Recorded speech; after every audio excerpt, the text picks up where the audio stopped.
মেয়েদের পেশাবের পরে পানি ব্যবহার করার পরে মোছার জন্য আলাদা কাপড় ব্যবহার করা জরুরি কিনা? নিয়মিত সাদা স্রাব যায়, নামাজের জন্য আলাদা কাপড় ব্যবহার করি। প্রত্যেকবার নামাজের সময় সাদা স্রাব কাপড়ে লেগে থাকে, প্রতিবার নতুন করে আরেকটা কাপড় নেওয়া সম্ভব নয়। এক্ষেত্রে করণীয় কি? বিতরের নামাজ কি সূরা দিয়ে পড়তে হয়? আজানের সময় কিছু খেলে গুনাহ হবে কিনা? স্বামী আর স্ত্রী যে বিছানায় ঘুমায় সে বিছানায় বসে কি নামাজ পড়া যাবে? নতুন কোনো কাপড় পরে না ধুয়ে নামাজ পড়ে নামাজের কোনো ক্ষতি হবে কিনা? নামাজের সিজদা অবস্থায় যদি পা উঠে যায় তাহলে নামাজের কোনো সমস্যা হবে কিনা? ভাঙা প্লেটে খাওয়া যাবে কিনা? কোরআন কারীম যদি ভুল বশত পায়ে লাগে অথবা নিচে পড়ে যায়, করণীয় কি? শার্টের হাতা এবং প্যান্ট কি গুছিয়ে রেখে সালাত পড়া যাবে? কোনো বাচ্চার বিছানায় প্রসাব করলে বিছানা চাদর ওয়াশ করা যায়, কিন্তু জাজিম বা তোষকে প্রসাব করলে ধোয়া যায় না, এক্ষেত্রে করণীয় কি? আমি জীবনে অনেক গুনাহ করেছি, এখনো কি আল্লাহ আমাকে ক্ষমা করবেন? তাহাজ্জুদ নামাজের ওয়াক্ত কয়টা থেকে শুরু হয় আর কয়টার দিকে আদায় করা সবচেয়ে ভালো? ওযু অবস্থায় বাচ্চাকে স্তন পান করানো যাবে? আমি খারাপ স্বপ্নে দেখি, এখন কি করা যায়? চলুন তাহলে আমরা প্রশ্ন উত্তরের আলোকিত ভবনে প্রবেশ করি। ফয়সাল আহমেদ আপনি লিখেছেন, টিকটিকি দেখলে কি মারতেই হবে? প্রয়োজনে কি খুঁজে খুঁজে মারতে হবে? বিষয়টা নিয়ে খুব দ্বিধাদ্বন্দ্বে আছি, জানাবেন প্লিজ।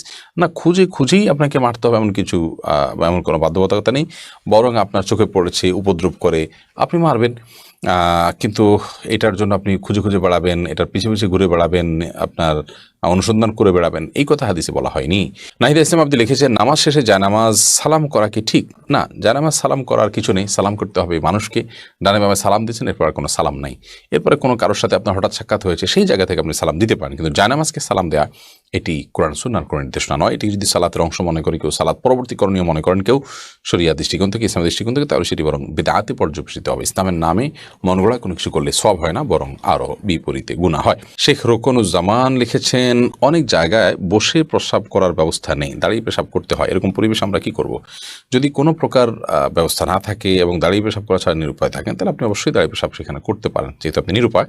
কিন্তু নিয়মিত অভ্যাস বাড়ানো সঠিক নয়, কারণ নবী করিম সাল্লাল্লাহু আলাইহি ওয়াসাল্লাম বসেই সবসময় পেশাব করতেন। তবে বিশেষ একবার তিনি দাঁড়িয়ে পেশাব করেছেন, এবং সেটি কারণ ছিল এমন একটা জায়গায় তিনি গেছেন যেখানে ময়লা আবর্জনা চতুর্দিকে ফেলেছে মানুষ, এবং সেখানে বসার মতো কোনো জায়গা ছিল না, সেজন্য তিনি সেখানে দাঁড়িয়ে পেশাব করেছেন। প্রজাপতি নীর এর থেকে আপনি লিখেছেন, ভাঙা প্লেটে খাওয়া যাবে কিনা?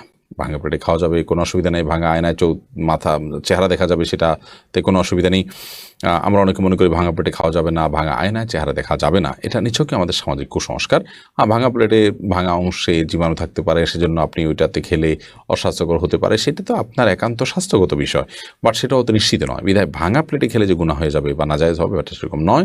এবং ভাঙা আয়নায় চেহারা দেখলে কোনো অসুবিধা হবে না। এমনি মুস্তাফিজুর রহমান আপনি লিখেছেন, কোরআন কারীম যদি ভুল বশত পায়ে লাগে অথবা নিচে পড়ে যায়, করণীয় কি? ভুল বশত পায়ে লাগলে অথবা নিচে পড়ে গেলে আল্লাহর কাছে মাপ চাইতে হবে, যদি এটা অনিচ্ছাকৃত, তারপরে মাপ চাই নিতে হবে, এবং সেই সাথে ভবিষ্যতে যেন এরকমটি না হয় সেজন্য সাবধানতা অবলম্বন করতে হবে। এর কারণে আপনার বিশেষ কোনো কাফারা নাই। আমরা ছোটবেলা থেকে যে সমস্ত কথা শুনে আসছি যে এর কারণে এত কেজি লবণ দিতে হবে, চাল দিতে হবে গরিবকে ইত্যাদি, এগুলো আমাদের নিজেদের মন গড়া নানান কথাবার্তা। মূলত যদি পড়ে যায়, ইচ্ছাকৃত নয় বরং ভুলে পড়ে গেছে, তাহলে সেক্ষেত্রে সেটার কারণে আপনার বিশেষ কোনো করণীয় নাই, সামনে থেকে সাবধানতা অবলম্বন করতে হবে, এবং যেটি হয়ে গেছে আল্লাহর কোরআনের প্রতি অনিচ্ছাকৃত, তার জন্য আল্লাহর কাছে মাপ চাইতে হবে। রাসেল ভূঁইয়া আপনি লিখেছেন, কোনো বাচ্চার বিছানায় প্রসাব করলে বিছানা চাদর ওয়াশ করা যায়, কিন্তু জাজিম বা তোষকে প্রসাব করলে ধোয়া যায় না, এক্ষেত্রে করণীয় কি? যেই সব দ্রব্য, যে সমস্ত জিনিসপত্র, আসবাব ইত্যাদি, এগুলোতে পেশাব লাগার পর সেটি পরিষ্কার করার কোনো বই নেই, সেটা রোদ ইত্যাদি দিয়ে ওটা আলামত দূর করে ফেলতে হবে। এত বেশি রোদ দিতে হবে, এত বেশি আপনার সেটার দুর্গন্ধ দূরের উদ্যোগ করতে হবে যে সেটাতে নাপাকের কোনো আলামত বা নামলেশ নেই। তো এর মাধ্যমে সেটি পাক হয়ে যাবে। বিশেষ করে ফ্লোর, ওয়াল, গাছ, এই টাইপের অনেক কিছুই আছে যেগুলোকে ওইভাবে আসলে ধোয়া সম্ভব হয় না। তো সেগুলোতে নাপাকের আলামত যেটি আছে সেটি দূর হয়ে গেলেই সেটি ব্যবহার করা যাবে। লাইলা নূর কদর এআইডি থেকে লিখেছেন, স্বামী সিগারেট খেলে ওয়াইফের করণীয় কি? ওয়াইফে তাকে বোঝাবেন, যথাসম্ভব নিজে না পারলে অন্য কাউকে দিয়ে বোঝাবেন, আল্লাহর কাছে দোয়া করবেন, তারপর তিনি যদি ফিরে না আসেন একান্ত তার গুনাহ হবে, ওয়াইফ অন্তত দায় মুক্ত হলেন। জুলেখা খাতুন আপনি লিখেছেন, নতুন কোনো কাপড় পরে না ধুয়ে নামাজ পড়ে নামাজের কোনো ক্ষতি হবে কিনা? নতুন কোনো কাপড় পরলে সেটা ধুয়েই পড়তে হবে এমন কোনো বাধ্যবাধকতা নেই, কারণ নতুন কাপড় মানেই যে সেটা নাপাক, সেটাতে অপবিত্রতা আছে এমনটি তো নিশ্চিত নন আপনি, তাহলে এটি ধোয়াটা বাধ্যতামূলক কেন হতে যাবে? তবে হ্যাঁ, আপনারা যদি নতুন কাপড় কেনার পর দেখলেন যে সেখানে কোনো নাপাক আছে, তাহলে ওই জায়গায় সেই নাপাকটা ধোয়াটাই হলো আবশ্যক। অতএব শরীয়তের দৃষ্টিকোণ থেকে নতুন কাপড় ধুয়ে পড়তে হবে এমন কোনো বাধ্যবাধকতা নেই। নীলাকাশ এআইডি থেকে জানতেছেন অজু অবস্থায় বাচ্চাকে স্তন পান করানো যাবে কিনা, যাবে, কোনো অসুবিধা নেই। অনেক মেয়েরা মনে করে যে দুধ দান করলে সন্তানকে দুধ পান করালে অজু ভেঙে যাবে, এটি ভুল ধারণা। আশফিক রাসেল জানতে চেয়েছেন তাহাজ্জুদ নামাজের ওয়াক্ত কয়টা থেকে শুরু হয় আর কয়টার দিকে আদায় করা সবচেয়ে ভালো? ভাই রাসেল, তাহাজ্জুদের সালাতের ওয়াক্ত মূলত এশারের পরপর শুরু হয়, এশার সালাত শেষ, তখন থেকে আপনি 2 রাকাত 2 রাকাত করে তাহাজ্জুদের উদ্দেশ্যে সালাত আদায় করতে পারেন। সবে উত্তম হলো ঘুম থেকে উঠে রাতের শেষ প্রহরে তাহাজ্জুদের সালাত আদায় করা। এরপরে ফারিয়া জাহান পুরি জানতেছেন ভাঙতি রোজা পরে রাখলে আগে 6 রোজা রাখতে পারবে কিনা? ভাঙতি রোজা আগে রাখা উচিত, তারপরে 6 রোজা রাখা উচিত, কারণ হাদিসে রমজান রোজা রাখার পরে 6 রোজা রাখার কথা বলা হয়েছে। মাশফিক আপনি জানতে চেয়েছেন আমি জীবনে অনেক গুনাহ করেছি, এখনও কি আল্লাহ আমাকে ক্ষমা করবেন? অবশ্যই আল্লাহ রাব্বুল আলামিন ক্ষমা করবেন। আল্লাহ বলেছেন যে ওয়াতুবু আইয়ুহাল মুমিনুন, হে বান্দারা তোমরা সবাই আল্লাহর কাছে তওবা করো, ইন্নাল্লাহা ইয়াগফিরু যুনুবা জামিআ, আল্লাহ তাআলা সমস্ত অপরাধ মাফ করবেন যদি মানুষ তওবা করে। তওবা কি? আমি গুনাহ থেকে সরে আসলাম, লজ্জিত হলাম, নিজের কর্মের কাণ্ডের জন্য চরমভাবে লজ্জিত হলাম, আল্লাহর কাছে ক্ষমা চাইলাম এবং ভবিষ্যতে আর করব না এ মর্মে প্রচণ্ড রকমের সংকল্প করলাম, এটার নাম তওবা। ফিরে আসা, ছেড়ে আসা, এটা করলে আল্লাহ রাব্বুল আলামিন আমাদেরকে মাফ করবেন বলে ওয়াদা রয়েছে। বিধায় আপনি নিরাশ হবেন না, আল্লাহ তাআলা সমস্ত অপরাধী মাফ করবেন যদি আপনি তওবা করার মতো করেন। আমিনা খাতুন জানতে চেয়েছেন হারাম উপার্জিত কারো বাসায় না খেলে বা উপহার গ্রহণ না করলে যদি আত্মীয়তার সম্পর্ক নষ্ট হয় সেক্ষেত্রে করণীয় কি? বোন আমিনা, হারাম উপার্জিত কারোর বাসায় যদি আপনি না খান, তার যে যদি হালাল কোনো উপার্জন না থাকে এবং উপহার গ্রহণ না করেন, তাতে আত্মীয়তার সম্পর্ক নষ্ট হবে না, কারণ আল্লাহর জন্যই আমাদেরকে ত্যাগ করতে হবে। এখানে আল্লাহর জন্য আপনি ত্যাগ করেছেন।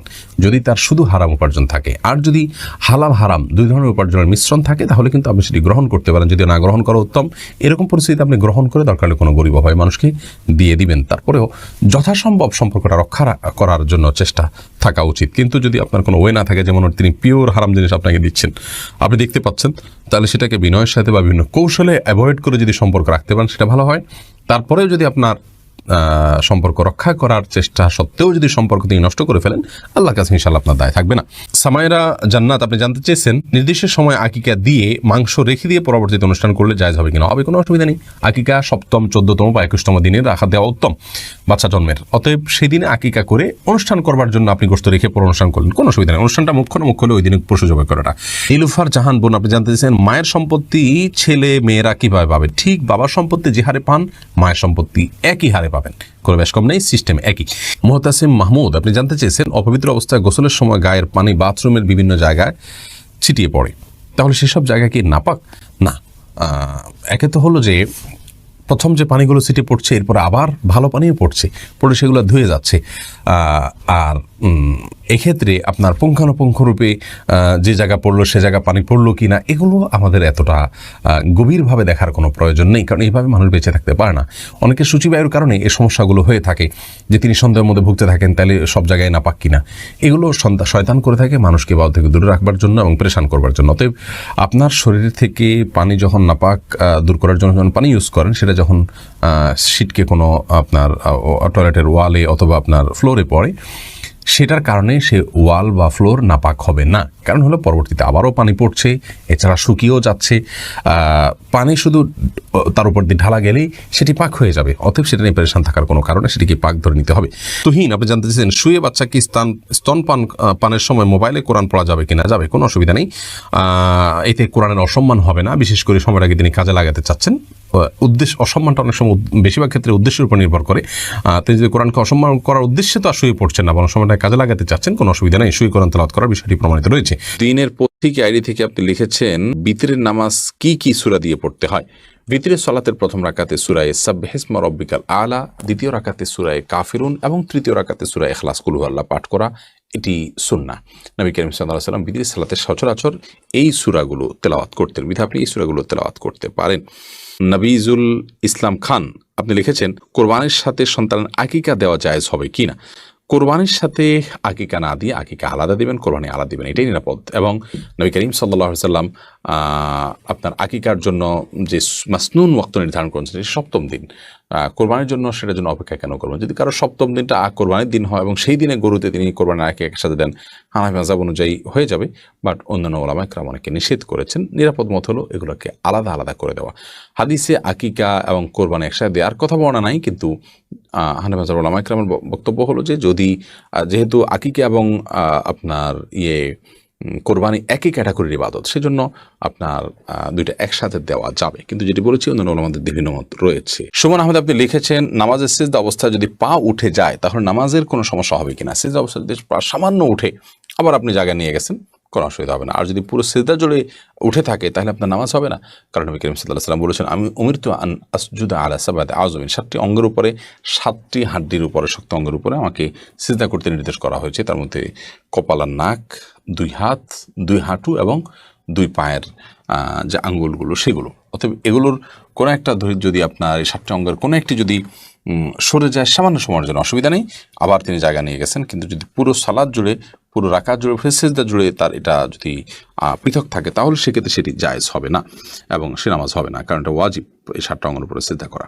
আবু সাইদ আবদুল্লাহ আপনি লিখেছেন, শার্টের হাতা এবং প্যান্ট কি গুছিয়ে রেখে সালাদ পড়া যাবে? শার্টের হাতা এবং প্যান্ট গুছিয়ে সালাত আদায় করা মাকরুহ, নবী করিম সাল্লাল্লাহু আলাইহি ওয়াসাল্লাম নিষেধ করেছেন এটি, এই জন্য এটা ছেড়ে সালাত আদায় করতে হবে। তবে হ্যাঁ, প্যান্টের বিষয়টা হলো সেটা যদি কেউ টাকনুন নিচে পড়ে যায় সেটা থেকে বাঁচার জন্য গোছান, তাই সেটা জায়েজ আছে, কিন্তু সেটা সলাতে শুধু না বরং সবসময় এরকম রাখতে হবে। এইচ.এম. হাসান লিখেছেন, 2 হাতের উপর সিজদা করলে সিজদা আদায় হবে কিনা? সিজদা করবেন আপনি জমিনে, হাতের উপরে সিজদা করবেন না। যদি কোনো কারণে হাতের উপরে কেউ সিজদা করেন, হয়তো জমিন তার জন্য উপযোগী না বা জমিনে করার কোনো ব্যবস্থা নেই, আদায় হয়ে যাবে তার সালাত। রাইসানি আপনি লিখেছেন, আজানের সময় কিছু খেলে গুনাহ হবে কিনা? আজানের সময় কোনো কিছু খেলে কোনো গুনাহ হবে না। আমরা অনেকে মনে করি আজানের সময় কিছু খাওয়া পান করা যাবে না, এটা করা যাবে না, ওটা করা যাবে না। আপনি যে কোনো কাজ করতে পারেন, টয়লেটে থাকলে আপনি টয়লেটে কাজও সারতে পারেন। তবে আপনি যখন টয়লেটে নাই, পবিত্র জায়গায় আছেন বা স্বাভাবিক অবস্থা আছেন, তখন আপনি আজান শুনলে আজানের জবাব দেওয়ার চেষ্টা করবেন। এটা হলো মূল কথা। খেতে গেলে খাওয়ার ফাঁকে ফাঁকে আপনি আজানের জবাব দেওয়ার চেষ্টা করবেন, কিন্তু আজান হলে কিছু খেতে পারবেন না এমন কোনো কথা নেই। এখানে বিষয় হলো জবাব দেওয়ার চেষ্টা করবেন যদি আপনি পবিত্র জায়গায় থাকেন। বিলকিস বেগম আপনি লিখেছেন, মেয়েদের পেশাবের পরে পানি ব্যবহার করার পরে মোছার জন্য আলাদা কাপড় ব্যবহার করা জরুরি কিনা? না, আলাদা কাপড় ব্যবহার করা জরুরি না। পানি ব্যবহার করার পরে যদি নাপাক দূর হয়ে গেছে মনে হয় তাহলে সেটি যথেষ্ট, আলাদা করে কাপড় ব্যবহার করার প্রয়োজন নেই। জুয়েল তালুকদার জানতে চেয়েছেন, আমি খারাপ স্বপ্নে দেখি, এখন কি করা যায়? খারাপ স্বপ্ন দেখলে তার করণীয় কি, এই বিষয়ে আমাদের একটা ভিডিও রয়েছে সুন্নাহ ফাউন্ডেশন ইউটিউব চ্যানেলে এবং আমাদের ফেসবুক পেজে, সেটা আপনি দেখতে পারেন। বাম দিকে 3 বার থুতু ফেলবেন, দাঁড়িয়ে সম্ভব হলে বেশি আপনার ঘুম ভেঙে গেলে আপনি 2 রাকাত সালাত আদায় করবেন, আমানতু বিল্লাহি ওয়া রাসূলিহি পড়বেন এবং আপনার কাঁধকে পরিবর্তন করে শোবেন এবং খারাপ স্বপ্ন মানুষকে বলে বেড়াবেন না। নাইমুল হাসান জানতে চেয়েছেন, বাথরুমের কোনো পর্দা বা দেয়াল না থাকায় বিসমিল্লাহ বলে উযু করা যাবে কিনা? যদি পর্দা বা দেয়াল না থাকে এবং কমোডের পাশেই আপনি টেপ থাকে, সেখানে আপনি উযু করবেন না, বিসমিল্লাহ বলে উযু করবেন। বিসমিল্লাহ বলা তো ফরজ ওয়াজিব নয়, অতএব বিসমিল্লাহ ছাড়া উযু করবেন। আর বাহির থেকে বিসমিল্লাহ বলে যদি ভিতরে ঢুকে উযু করেন তাহলে সেটাও করতে পারেন, অথবা বাহির থেকে বিসমিল্লাহ বলে বেসিন বা অন্য কোথাও হাতটা ধুয়ে কুলি করে কথার কথা বাকি কাজগুলো আপনি ভেতরে গিয়ে পড়েন, সেখানে আল্লাহর নাম নিলেন না, সেটা উচিত। আল্লাহর নাম নেওয়া সেখানে অনুচিত কাজ। কিন্তু যদি কেউ আল্লাহর নাম নিয়ে উযু করে ফেলে কোনো বড় গুনাহ হবে না, বা আল্লাহর নাম নেওয়া ছাড়া উযু করলে তাতে উযু হয়ে যাবে। বিষয়টাকে অনেকে ভুল বুঝেন। এখানে আল্লাহর নাম ভিতরে যাতে না নেওয়া হয় সেটা হলো মুখ্য। কিন্তু কোনো কারণে আপনার আল্লাহর নাম নিলে যে বড় গুনাহ হয়ে যাবে, গুনাহ হবে কিন্তু তাতে কবিরা গুনাহ হয়ে যাবে এরকম না, আবার আল্লাহর নাম না নিলে যে উযু হবে না এমনও না। উচিত হলো এরকম জায়গায় উযু না করে বাহিরের থেকে উযু করে যাওয়া বা হাত মুখ ধুয়ে ভেতরে গিয়ে শুধু পাওয়াটা ধোয়া, যদি বাইরে সে ব্যবস্থা থাকে। আর না থাকলে ভিতরেই করবেন, বিসমিল্লাহ মনে মনে বলবেন, কোনো অসুবিধা নেই। S.A. আলামিন জানতে চেয়েছেন, স্বামী আর স্ত্রী যে বিছানায় ঘুমায় সে বিছানায় বসে কি নামাজ পড়া যাবে? সে বিছানা পড়ে নামাজ পড়া যাবে না, কতটা সঠিক? দেখুন, স্বামী স্ত্রী যে বিছানায় ঘুমান সে বিছানা যদি কোনো নাপাক নির্দিষ্ট কোনো জায়গায় লেগে থাকে তাহলে অন্য পাশ দিয়ে নামাজ পড়া যাবে। আপনি যে জানেন যে এই জায়গায় নাপাক লেগেছে। আর যদি কোনো জায়গায় নাপাক লেগেছে বলে আপনার জানা নেই, নিছক সন্দেহের কারণে সে বিছানায় নামাজ পড়া যাবে না এমন কোনো কথা নেই। যদি সেখানে নাপাক কোথাও লেগেছে বলে আপনার জানা নেই, অথবা অর্থাৎ লেগে থাকতে পারে এরকম সন্দেহ না হয়, আপনার সাবধান থাকেন, তাহলে সেক্ষেত্রে আপনি যে কোনো জায়গায় নামাজ পড়তে পারেন। বিছানায় হলেই যে স্বামী স্ত্রীর বিছানা থাকলে সেখানে নামাজ পড়া যাবে না, এই কথা সঠিক নয়। বিষয়টা নির্ভর করে নাপাক আছে কি না সেটার উপরে। নাপাক আছে জানলে সেখানে নামাজ পড়বেন না, বা নাপাক আছে এটার প্রবল ধারণা থাকলে নির্দিষ্ট জায়গায় সেটাও নামাজ পড়বেন না। আর যদি বলেন যে নাপাক অনেক জায়গায় লেগেছে, কোন জায়গায় লেগেছে যায় না এরকম সন্দেহ হলে সেক্ষেত্রেও নামাজ পড়বেন না। আর যদি নির্দিষ্ট এক জায়গায় নাপাক লেগেছে বা তার আশেপাশে একটা এরিয়াতে নাপাক লেগেছে বলে মনে হয়, তাহলে অন্য পাশ দিয়ে আপনি নামাজ পড়তে পারেন, কোনো অসুবিধা নেই। এবং হান্নান জানতে চেয়েছেন, সালাতের দৃষ্টি কোথায় রাখবো, বিশেষ করে রুকু 2 সিজদার মাঝখানে বৈঠকে জানানো উপকৃত হবে। দেখুন, সালাতের সচরাচর আমাদের সিজদার যে এরিয়া এর ভেতরে আমাদের দৃষ্টি থাকবে, সিজদার জায়গায় দৃষ্টি থাকবে। আর রুকুর সময় সিজদা, অথবা অনেকে বলেছেন যে 2 পায়ের যে মাঝখান সেখানে আমাদের দৃষ্টি থাকবে। আবার দুই সেজদার মাঝখানে যখন বসবো তখন কোলে আমাদের দৃষ্টি থাকবে, সেজদার দিকেও থাকতে পারে দোষ নেই, কিন্তু কোলেতে থাকবে। আর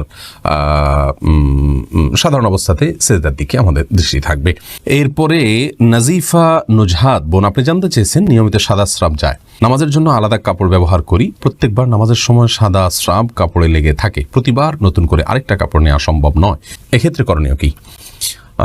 বোন নুজহাত, দেখুন, যদি নিয়মিত আপনার অপবিত্র কোনো কিছু শরীর থেকে বের হতে থাকে এবং প্রত্যেক ওয়াক্তের জন্য আপনি আলাদা আপনার অজু করে সালাত আদায় করেন, তাতে আপনার সালাত হয়ে যাবে।